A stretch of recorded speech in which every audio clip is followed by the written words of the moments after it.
Magandang buhay mga tugang! Kumusta kayong lahat dyan? Welcome back to our YouTube channel, Teacher Dig. So for today's video ay isusurpresa namin si Madam Faye. Hindi niya alam na susunduin namin si Tito Istam sa airport. After how many months nga ay nandito na ulit si Istam sa Pilipinas. Kaya naman, saludo kami sa mga OFWs, lalo na dito sa kapatid ko. Ba?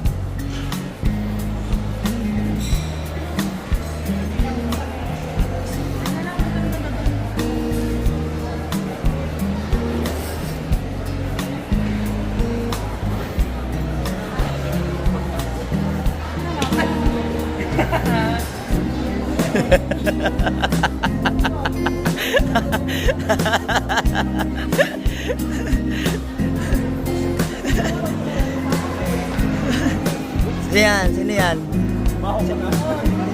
Isip ko na kumusta na? Oo, with honors. Kaya naman, gulat na gulat si Madam Faye. After nga namin sa airport ay dumiretso kami sa working place ni Ate Meros. Hi, ate. Hindi siya nakasama sa pagsundo dahil may pasok ito. Yeah? Oo.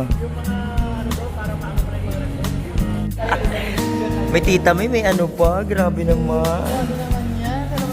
Grabe yun. Lagi nga pala kaming dumadaan dito sa Ricos at kumakain dahil masasarap ang pagkain at mababait ang mga staff dito. Kain tayo! Kain tayo.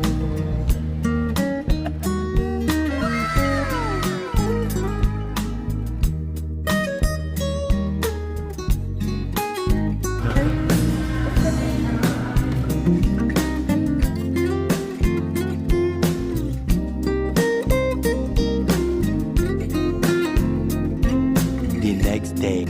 Kaya naman nung sumunod na araw ay eksaktong day off ni Ate May. Kaya namasyal kami at pumunta sa Landers. Nagagawa na lang namin itong pamamasyal ngayong malalaki na kami. O diba?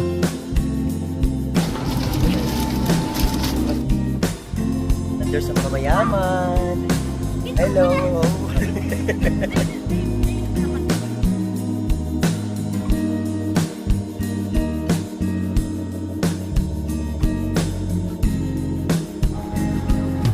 Wow. Hello, Landers.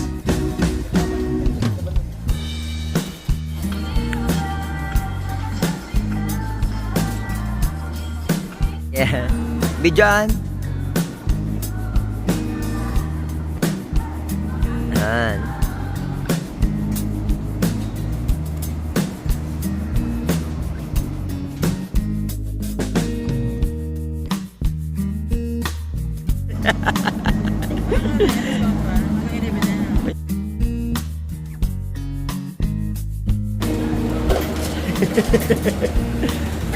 Wow, wala mong yelo. Ha? Ayun. May yelo, ate. Oh, rakadag na.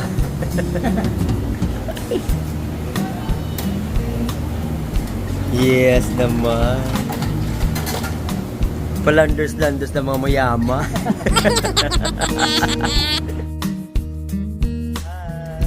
Picture tayo. 1, 2, 3. Ano pa?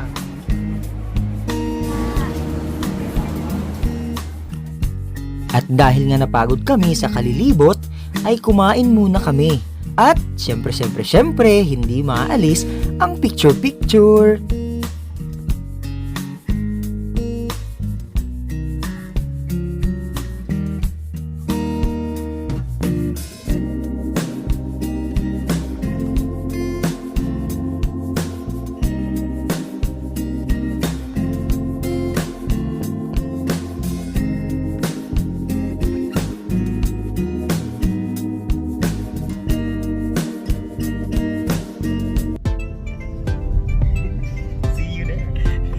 After nga ng ilang araw ni Istam na mag-stay dito sa Manila, ay uuwi muna siya sa probinsya dahil excited na din si Papa at Mama na makita siya. The next day.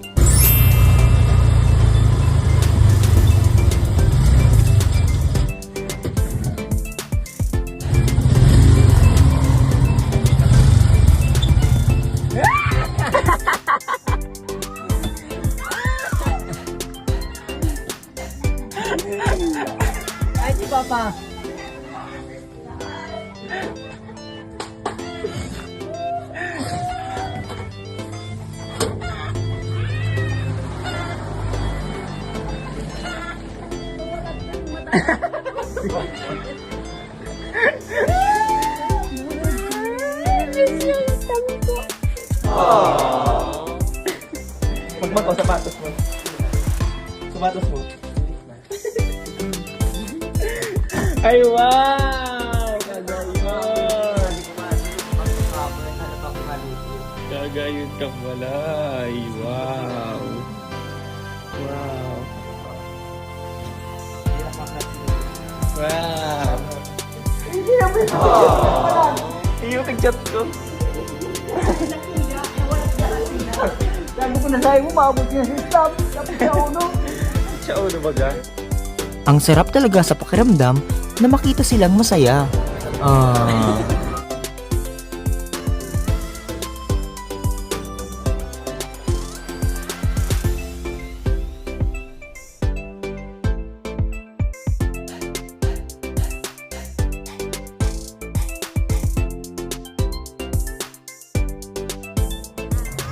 Hi, mama. Hi. Hi.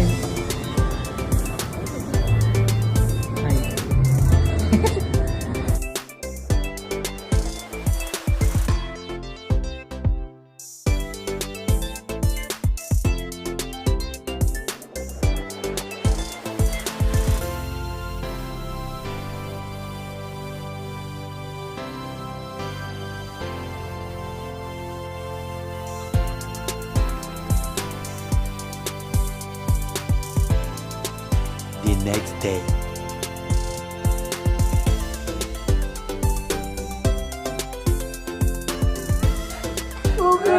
Gibik na.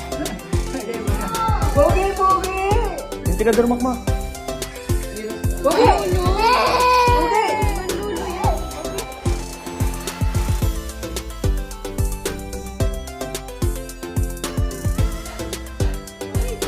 Ayan, si Tito Makmak, si Lola. Si Lola.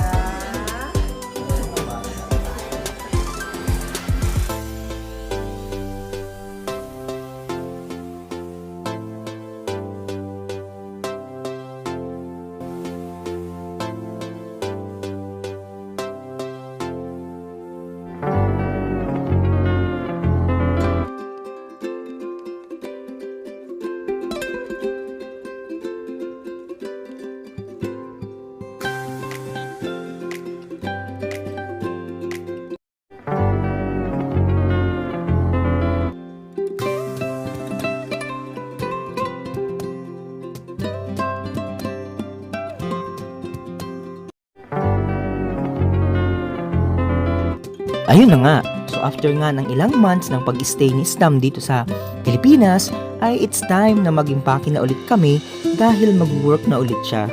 Salamat nga pala sa'yo, my loves. Alam mo na yun. Kaya naman, hinatid namin ni Ate Mero si Stam sa airport. At habang naghihintay nga kami, ay tumawag kami sa probinsya. Sayang nga at hindi naka-attend si Stam sa birthday ng bunsong anak ni Isila. Pero okay lang yun.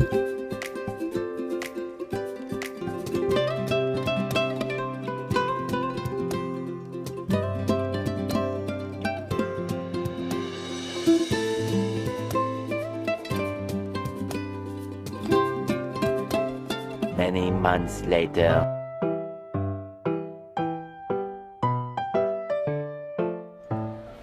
Ingat, boy. Ingat eh. Ingat sa biyahe. Next year.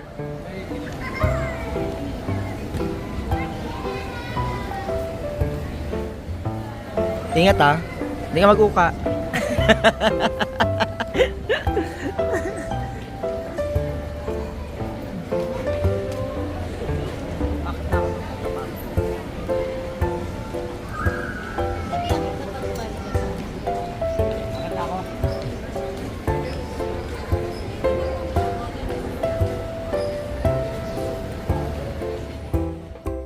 Kaya naman, lagi kong ipinagdarasal ang kaligtasan ng mga kapatid naming nagtatrabaho sa labas ng bansa. Mag-ingat kayo palagi, Stam at Arvin. God bless!